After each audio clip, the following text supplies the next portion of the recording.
আপনারা চিনি যে এটা কইতেছে যে ওরা খেলা আলাদা সবাই আমার চিনা ওই সবাই চিনি।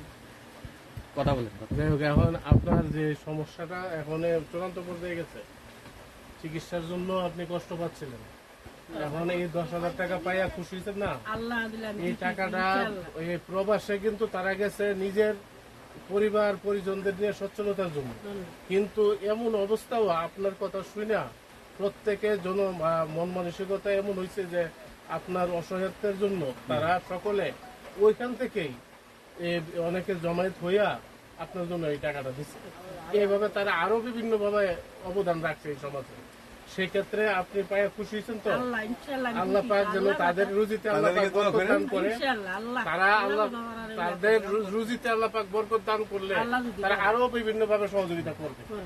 আর আপনিও যাতে এইটার উসিলা মহান আল্লাহ পাক ক্ষমা করেন, এবং প্রবাসীরাও যাতে এই টাকাটার উসিলা আপনি যদি সফল হন এবং সুস্থ হন, তাহলে তারা এটা মানে সফল হইল।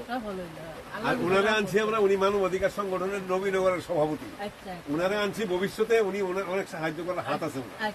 এই জন্য আমরা উনার পাইয়া উনার হাত দিয়ে আপনার টাকা দিয়েছি।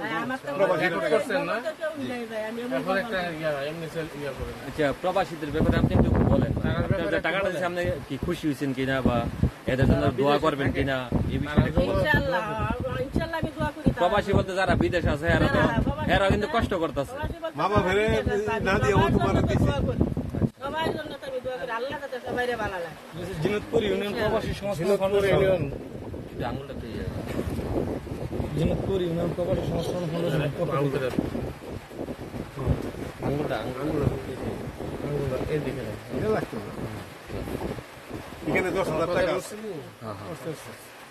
ঠিক আছে।